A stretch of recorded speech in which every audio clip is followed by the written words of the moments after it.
Allahumma sholli ala Sayyidina Muhammad wa ala ali Sayyidina Muhammad. Bang Alvin Firdaus beserta seluruh tim yang ada di Pontianak, tim yang ada di Riau, Bapak Ibu, Abang, Kakak, Adik, sahabat hijrah bersama Ustadz Somad yang dimuliakan Allah Subhanahu wa Ta'ala. Tema kita malam ini surga neraka seorang istri. Berdasarkan hadis Nabi SAW, Sallatil mar'atu khamsaha wa shamat syahraha wa hafizat farjaha wa ata'at zawjaha.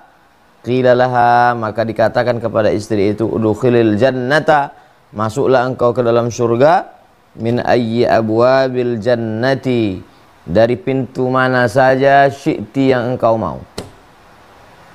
Jadi kita tahu bahwa pintu surga itu banyak. Ada yang masuk dari babus sedekah karena rajin bersedekah, ada yang masuk dari babus shalah karena rajin salat, ada masuk dari babur rayyan karena rajin puasa, ada yang masuk dari babul jihad karena berjihad, ada masuk dari babul kaziminal ghaiz karena menahan amarah. Tapi Abu Bakar Siddiq masuk dari pintu mana saja yang dia mau. Ternyata perempuan juga bisa masuk surga dari mana saja yang dia mau. Udkhuli al jannata, masuklah kau ke surga, min ayyi abwabil jannati, dari pintu surga mana saja syi'ti yang kau mau. Jadi yang akan kita bahas ini adalah surga neraka seorang istri. Surganya dulu, lawan daripada surga adalah neraka. Berdasarkan hadis Nabi, innama huwa jannatuki wa naruki, suamimu itu bisa jadi surgamu, wa naruki, dia bisa jadi neraka. Hadis yang pertama ini kita bahas, diriwayatkan oleh Imam Ahmad bin Hanbal dalam kitab Al-Musnad. Yang pertama, Shallatil mar'atu khamsaha, salat 5 waktu. Adapun duha, tahajud, witir, qabliyah, ba'diyah, isyraq, awabin, tasbih, salat sunat dilaksanakan amat sangat baik. Tapi yang pokok bagi seorang istri adalah Shallatil mar'atu khamsaha, salat 5 waktu, subuh, zuhur, asar, maghrib, isya. Jadi kalau ada istri yang tidak sholat, otomatis fasakh. Nah, jadi kita ini pisau bercabang 2. Kalau dilaksanakan surga, kalau tidak dilaksanakan neraka. Yang pertama tentang sholat ini. Kalau dilaksanakannya sholat khamsaha, masuk surga. Kalau tidak dilaksanakannya sholat, maka menurut mazhab Hambali, Imam Ahmad bin Hanbal, orang yang tidak sholat itu kafir. Maka kalau ada perempuan yang tidak sholat, istri yang tidak sholat, maka otomatis fasakh. Fasakh itu apa? Kalau laki-laki yang menjatuhkan talak, namanya cerai talak. Kalau perempuan yang menuntut, namanya khulu.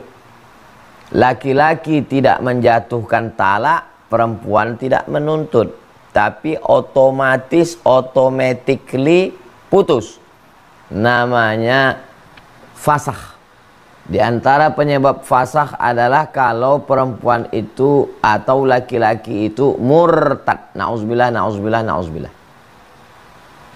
Maka menurut mazhab Hambali, istri yang tidak sholat itu otomatis fasakh, keluar dari Islam. Nah, menurut mazhab Hambali. Makanya kalau ada nanti ustadz atau nonton di YouTube atau khotib atau penceramah yang ngomong, siapa yang tidak sholat maka otomatis dia mesti pisah pindah rumah. Nah, itu maksudnya. Menurut mazhab Hambali, perempuan yang tidak sholat otomatis fasakh. Begitu juga dengan laki-laki. Tapi karena pembahasan kita malam ini adalah surga perempuan dan nerakanya istri, surga istri, yang pertama adalah sholat. Bagi yang belum menikah, mencari istri, sholat.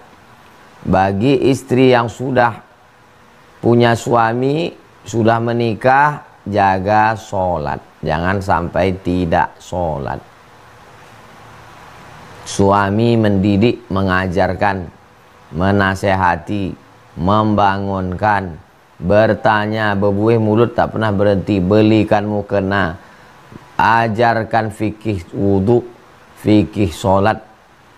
Itu maka kalau laki-laki itu faham, dicarinya perempuan yang faham supaya tidak berat kerja dia. Kalaupun sudah terlanjur, apa boleh buat? Itu berarti si suami itu punya pahala double. Satu pahala menikah, satu pahala mendidik perempuan yang tak sholat tadi menjadi sholat. Tentu dalam sholat itu, kalau ada yang bertanya bagaimana dengan bacaan Qur'annya? Maksudnya dalam sholat itu tidak sah sholat kalau tidak baca Qur'an. La sholata, tidak sah sholat liman lam yaqra' bi fatihatil kitab. Kalau tidak membaca Al-Fatihah, maka otomatis juga bacaan Al-Fatihahnya minimal Al-Fatihah. Bismillahirrahmanirrahim. Alhamdulillahi rabbil alamin. Ar-Rahmanir-Rahim. Maliki yaumiddin. Iyyaka na'budu wa iyyaka nasta'in. Ihdinas siratal mustaqim. Siratal ladzina an'amta 'alaihim ghairil maghdubi 'alaihim waladdallin. Amin. Sebodoh-bodohnya perempuan, paling tidak Al-Fatihahnya lurus. Karena tidak sah sholat kalau tidak baca Al-Fatihah. Jadi di Pekanbaru di Riau ini masih ada tradisi khataman Al-Quran di rumah-rumah. Saya diundang ke rumah baca doa dan tausiah anaknya khatam Quran. Kalau laki-laki khatam Quran sebelum khitan. Karena tradisi khitan di sini tamat SD. Jadi sami khitan umur 8 hari itu keluar dari tradisi di sini. Tamat SD, acara khataman dulu, habis khataman baru sunat. Kalau perempuan, acara khatamannya waktu mau nikah. Jadi agak lambat sedikit. Walaupun begitu, perempuan yang mau khataman tamat SD tetap dibuatkan majelis khataman. Diserahkan guru mengaji. Dulu kuserahkan anakku ini kepada engkau guru mengaji. Kata guru mengaji, sekarang kubalikkan lagi anakmu ini kepada engkau. Dulu tak pandai mengaji, sekarang udah pandai mengaji. Dia mau akad nikah. Ada acara malam merisik. Merisik itu dirisik-risik, disindir-sindir. Kira-kira ini udah ada calonnya apa belum? Kalau belum, ada acara malam meminang. Sesudah dipinang, ada acara malam berinai. Setelah itu ada acara malam berkhatam kaji. Habis itu barulah malam akad. Habis itu baru malam walimah. Makanya dibilang baralek gadang, pesta besar-besaran 7 hari 7 malam. Nah, zaman dulu begitu. Karena duit banyak, waktu kosong. Sekarang waktu sibuk, duit tak ada. Gimana mau buat pesta lama-lama? Nah, jadi perempuan sebelum menikah pandai membaca Quran. Karena dia akan mengajar anaknya. Karena dia akan membacakan Quran waktu hamil. Karena dia juga nanti akan menjadi guru untuk anaknya. Dan yang paling penting dia sholat. Yang pertama, sholatil mar'atu khamsaha. Yang kedua, wasamat syahraha. Puasa di bulan Ramadan. Ini surga bagi istri. Somat syahraha, puasa. Karena perempuan yang tidak puasa, ingkar dia, maka dia kafir, neraka jahanam.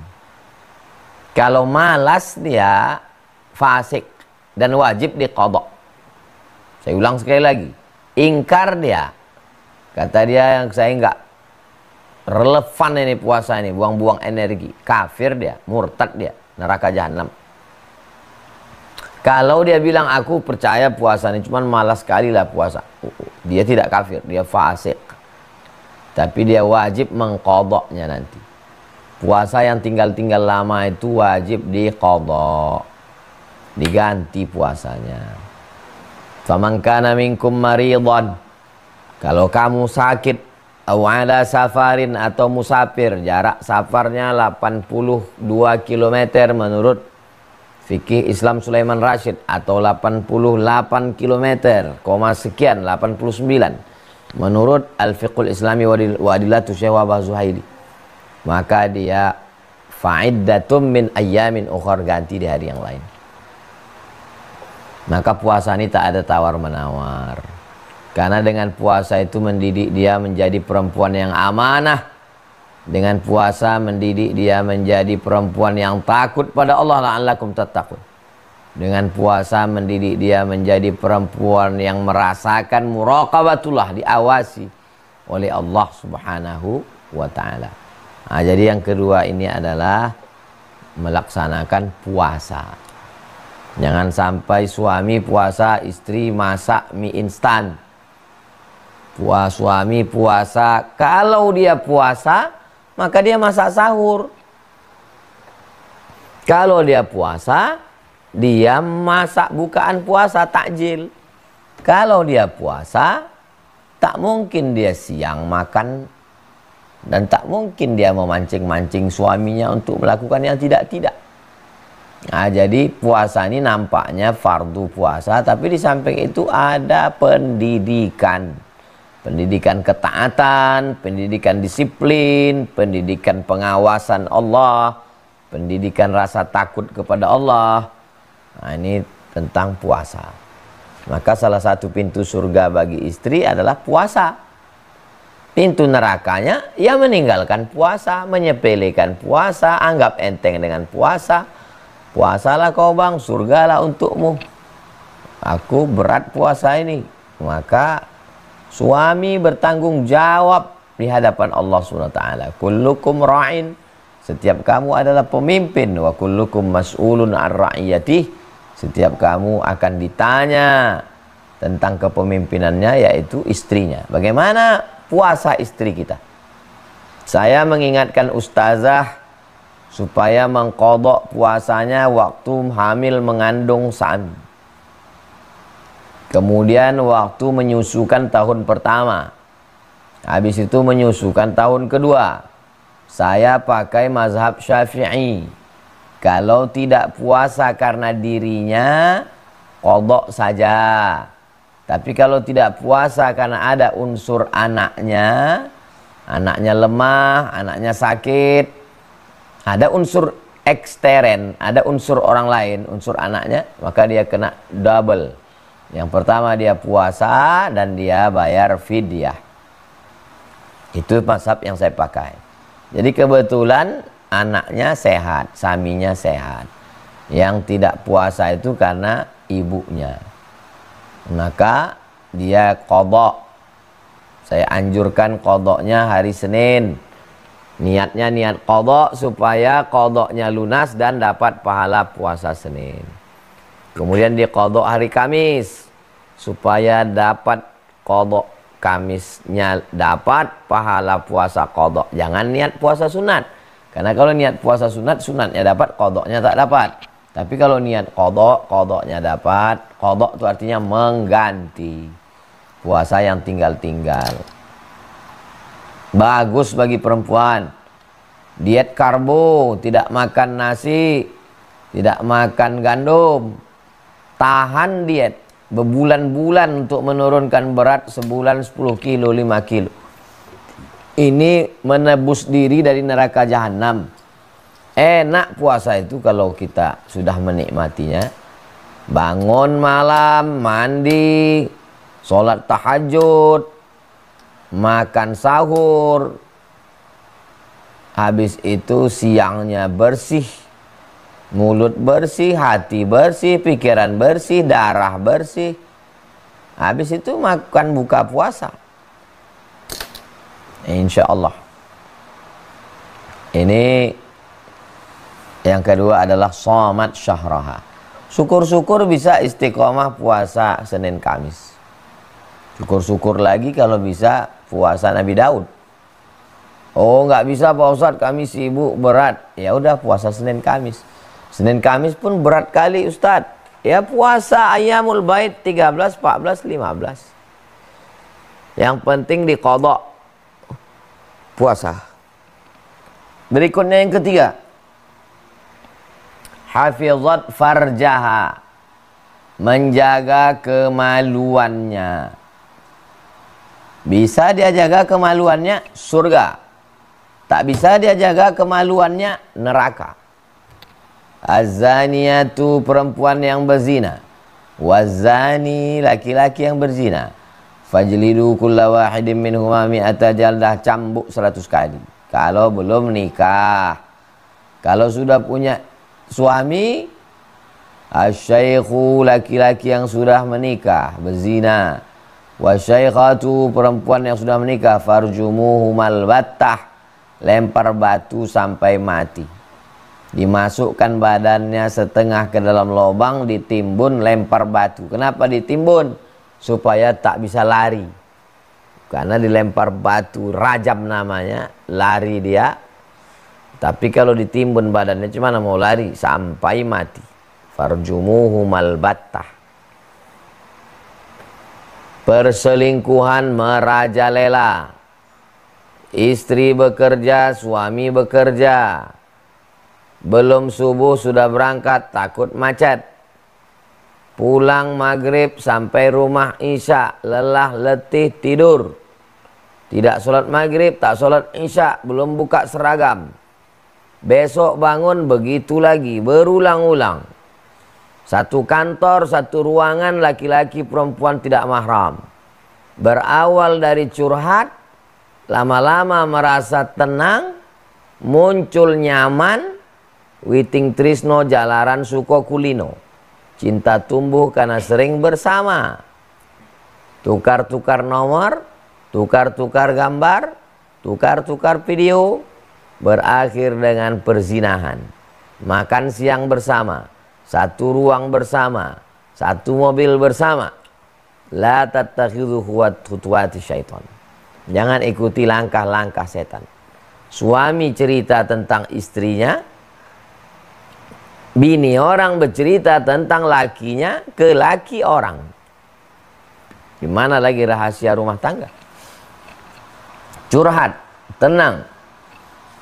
Maka yang ketiga, hafizat farjaha. Kalau dia jaga kemaluannya, surga. Kalau tak dia jaga harga dirinya, martabatnya, neraka. Makanya dalam Quran itu perempuan diumpamakan sebagai kain. Hunna libasul lakum wa antum libasul lahun. Hunna perempuan, libasul lakum, jadi kain bagi kamu. Perempuan kain, menjaga badan. Waktu panas tidak kepanasan, waktu dingin tidak kedinginan. Tapi kain tidak keras. Kain bukan besi. Kain bukan batu. Kain katun yang lembut. Tapi di tengah kelembutannya dia menjaga. Maka jangan sampai dia tidak menjaga. Keluar kota dengan atasan, satu hotel, satu tempat makan, satu kantor, satu acara, bermalam-malam, berhari-hari. Apa yang mau dicari hidup ini? Hancur kepercayaan suami. Hukum zina di Indonesia baru dikatakan zina kalau istri melapor ke pengadilan. Pertanyaannya, laki-laki yang mana yang mau melaporkan istrinya ke pengadilan? Pastilah dia diejek orang. Akhirnya dia balas perzinahan itu dengan dia berzina.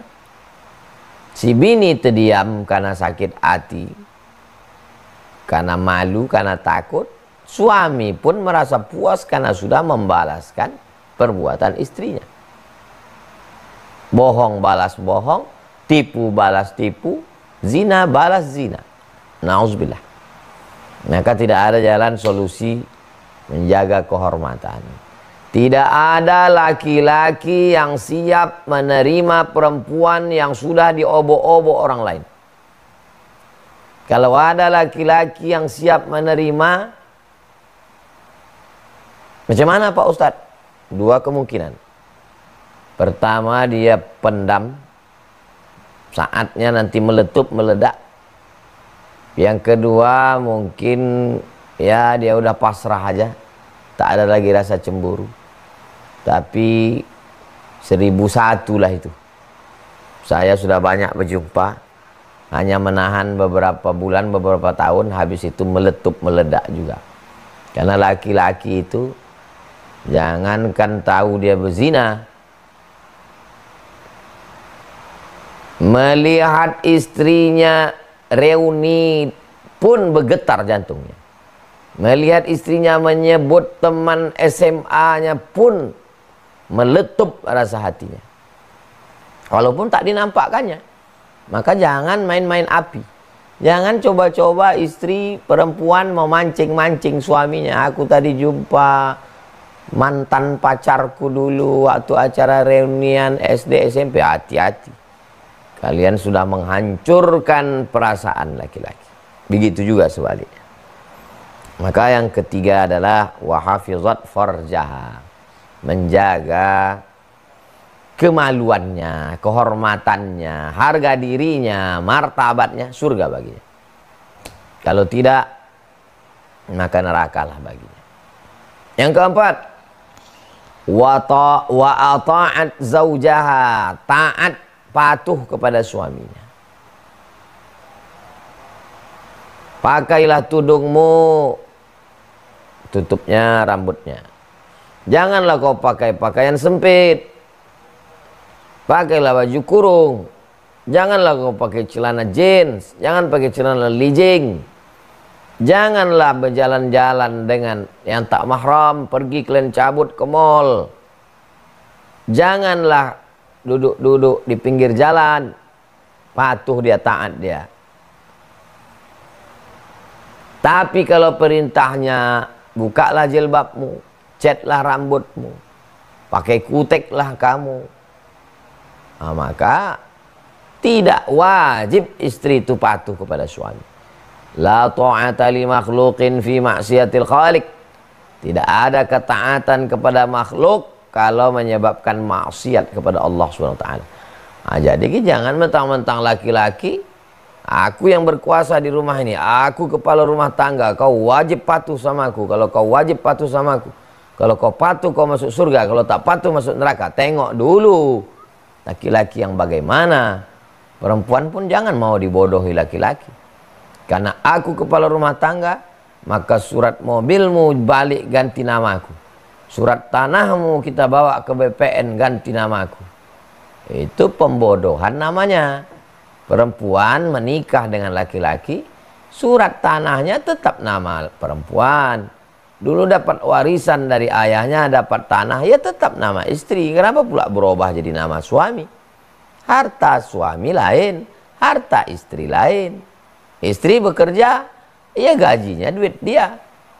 Semua gaji kau untukku, kata suami. Enggak bisa begitu.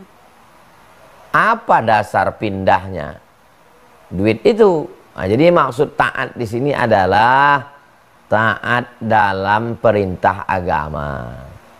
Menutup aurat, taat. Sholat, taat. Keluar rumah dengan izin, taat. Jangan angkat telepon entah siapa-siapa, aku cemburu. Taat. Nah, ini maksudnya. La ta'ata li makhluqin. Tidak ada ketaatan kepada suami fi maksiatil khaliq, kalau menyebabkan maksiat kepada Allah Subhanahu wa taala. Kalau beginilah istri, maka kata malaikat kepada istri, udkhuli al-jannah, masuklah kau ke dalam surga. Min ayyi abwabil jannah, dari pintu mana, mau pintu mana aja kau masuk, masuk. Syi'ti, sesuai dengan kehendakmu. Hadis riwayat Ahmad. Berikutnya hadis riwayat Abu Dawud dan Al-Hakim. Yang kelima, sambungan hadis atas tadi. Kita sambung ke hadis berikutnya. Nazara ilaiha sarrathu. Nazara memandang ilaiha kepada istrinya. Suami memandang kepada istrinya, sarrathu, senang hatinya. Dipandangnya senyum, dipandangnya sejuk matanya karena jilbabnya panjang, bajunya panjang. Dipandangnya senang hatinya karena rumahnya bersih, anak-anaknya taat. Bagaimana ketika dipandang senang hati? Dari segi kebersihannya, cantik relatif. Kalaulah cantik itu jadi standar, kenapa artis-artis itu tak cantik di mata suaminya? Jadi masalah cantik tak cantik itu, ya tengok matanya dulu. Nah, maka di sini tak ada disebutnya cantik. Yang penting nazara ilaiha sarrathu. Ketika suami itu memandang, menyenangkan hatinya, tidak merengut macam jeruk purut, tidak pula rambutnya kusut masai, tidak pula pakaiannya compang-camping padahal sudah dikasih duit belanja, tidak pula cakapnya tak berhenti-berhenti sampai sakit kepala. Menyenangkan hatinya. Wa iza amaraha ata'athu. Ini tadi masuk dalam yang ketiga di atas. Kalau diperintah patuh. Ini masuk dalam tiga yang di atas. Berikutnya yang keenam. Wa idza ghaba anha. Kalau suaminya itu pergi keluar rumah, pergi keluar kota, pergi musafir, hafizathu, dijaganya harta suaminya, tidak dipakainya tabungan suaminya, difotonya KTP suaminya untuk pinjaman online, tidak pula dia sibuk main game online. Pulang-pulang suami tengok datang debit kolektor.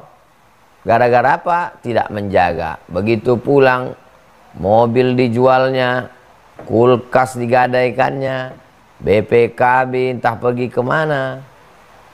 Orang datang menagih hutang.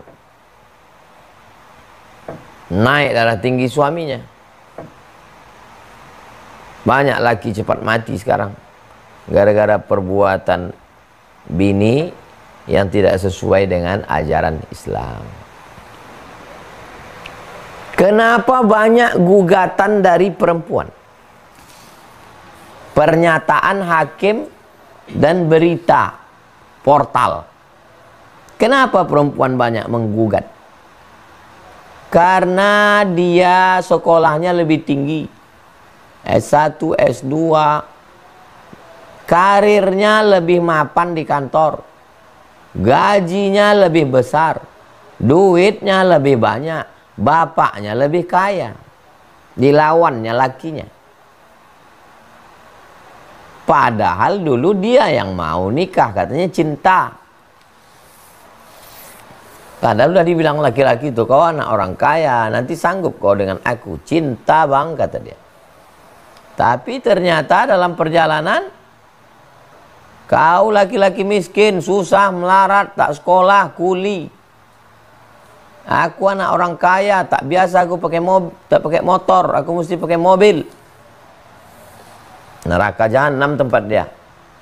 Kalau suamimu itu kebetulan kurang beruntung, kau anak orang kaya, mau kau nikah sama dia karena dia baik, karena dia taat agama, kau bantulah dia. Gajimu besar, bilang sama dia, sebelum dibukakan Allah pintu rezeki, ya kita bersusah-susah dulu bang. Nyawa pun ku kasih, jangankan gaji ini. Ini rumah bapakku. Ini duit gajiku. Ini semua ini dan seterusnya. Itulah surga bagi seorang istri. Tapi kalau dia petantang petenteng, menunjukkan kehebatannya, menunjukkan kekayaannya, menunjukkan karirnya, maka neraka jahanamlah tempat dia. Jangan lupa Allah Subhanahu wa ta'ala mempertemukan orang baik-baik ini supaya bertemu dua kebaikan, lalu lahirlah anak yang baik-baik. Kalau sudah begitu cara memahaminya, maka si istri yang punya kelebihan tadi mengatakan, oh ternyata kelebihanku ini memang dikasih Allah supaya sempurna kita. Kau lebih sayangmu, aku lebih hartaku. Akhirnya bisalah mereka dipersatukan dalam kebaikan-kebaikan. Yang terakhir, yang ketujuh, al-mu'minun wal mu'minat ba'duhum awliya'u ba'd ya'muruna bil ma'ruf wa yanhauna 'anil munkar. Laki-laki perempuan saling tolong menolong. Kalau suami menolong istri, surga bagi dia. Kalau istri menolong suami, surga bagi dia. Kalau istri tak mau menolong suami, maka neraka bagi dia. Menolong dalam hal apa? Menolong menjaga lilin karena suaminya babi ngepet? Bukan. Menolong dalam hal apa? Wa ta'awanu 'alal birri wat taqwa. Tolong menolong dalam hal kebaikan. Wala ta'awanu 'alal ismi wal 'udwan. Jangan tolong menolong dalam ismi, dosa, wal 'udwan, permusuhan.